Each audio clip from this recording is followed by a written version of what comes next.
Sachchidananda, existence, consciousness, bliss. The Supreme is pure being, absolute existence, Sat. He is existence because He alone is, there being nothing else which has any ultimate reality or any being independent of His self manifestation. The Supreme is also pure awareness, absolute consciousness, Chit. We must be on our guard against confusing the ultimate consciousness of Brahman with our own modes of thought and knowledge, or calling him in any but avowedly metaphorical language the universal omniscience mind, and by such other terminology. Mind, thought, knowledge, omniscience, partial science, nescience are merely modes in which consciousness figures under various conditions and in various receptacles. But the pure consciousness of the Brahman is a conception which transcends our modes of thinking. The Upanishads tells us that Brahman is not a blind universal force working by its very nature mechanically, nor even an unconscious cause of force. He is conscious, or rather is himself consciousness, Chit, as well as Sat. It necessarily follows that Sat and Chit are really the same. Existence is consciousness and cannot be separated from consciousness. The Supreme is finally pure ecstasy, absolute bliss, Ananda. Now, just as Sat and Chit are the same, so are Sat and Chit not different from Ananda.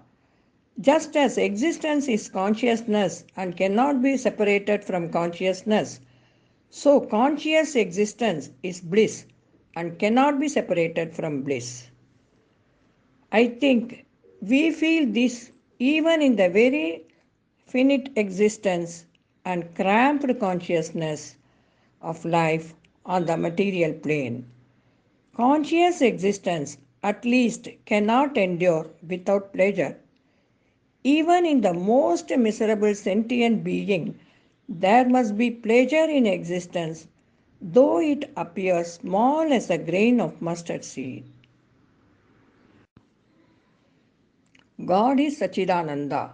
He manifests himself as infinite existence, of which the essentiality is consciousness, of which again the essentiality is bliss, is self-delight. Delight cognizing variety of itself, seeking its own variety, as it were become the universe. But these are abstract terms. Abstract ideas in themselves cannot produce concrete realities. They are impersonal states. Impersonal states cannot in themselves produce personal activities. This becomes still clearer if we consider the manifestation of Sachchidananda. In that manifestation, delight translates itself into love, consciousness translates itself into double terms conceptive knowledge, executive force. Existence translates itself into being, that is to say, into person and substance. But love is incomplete without a lover and an object of love. Knowledge without a knower and an object of knowledge. Force without a worker and a work. Substance without a person cognizing and constituting it.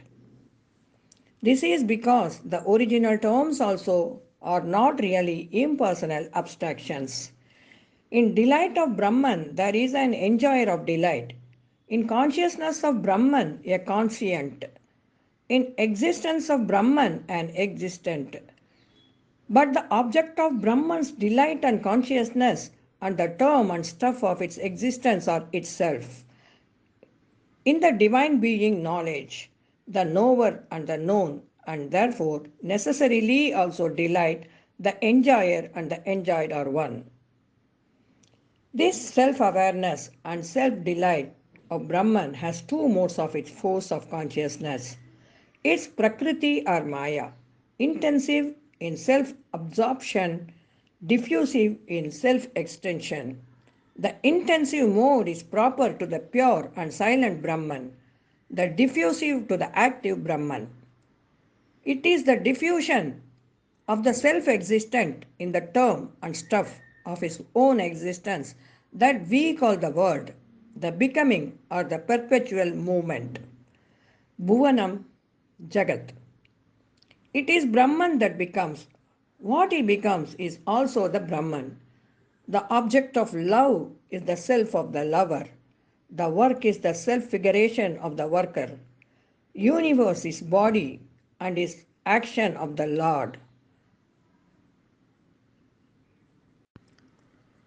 Sachchidananda is the one with a triple aspect. In the Supreme, the three are not three, but one existence is consciousness. Consciousness is bliss, and they are thus inseparable. Not only inseparable, but so much each other that they are not distinct at all. In the superior planes of manifestation, they became triune. Although inseparable, one can be made more prominent and base or lead the others.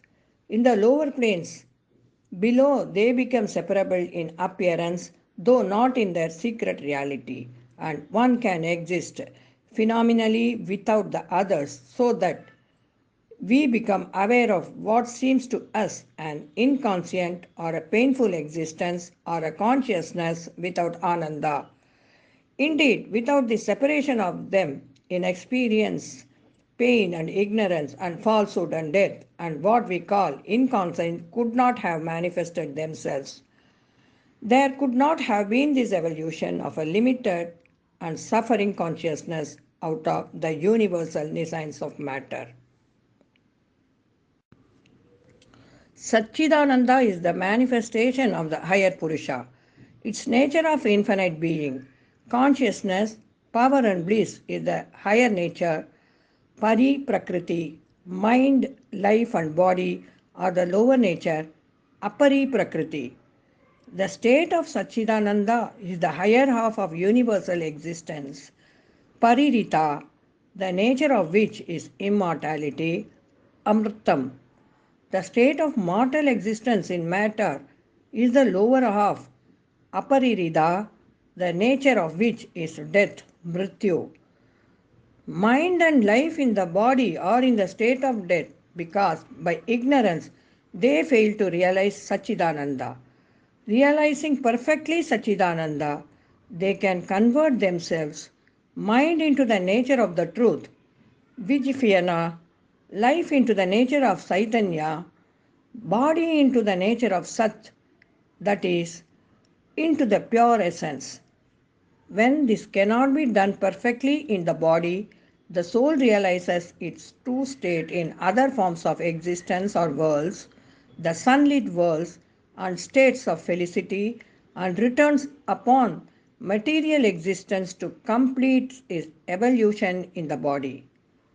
A progressively perfect realization in the body is the aim of human evolution. It is also possible for the soul to withdraw for an indefinable period into the pure state of Sachchidananda. The realization of the self as Sachchidananda is the aim of human existence.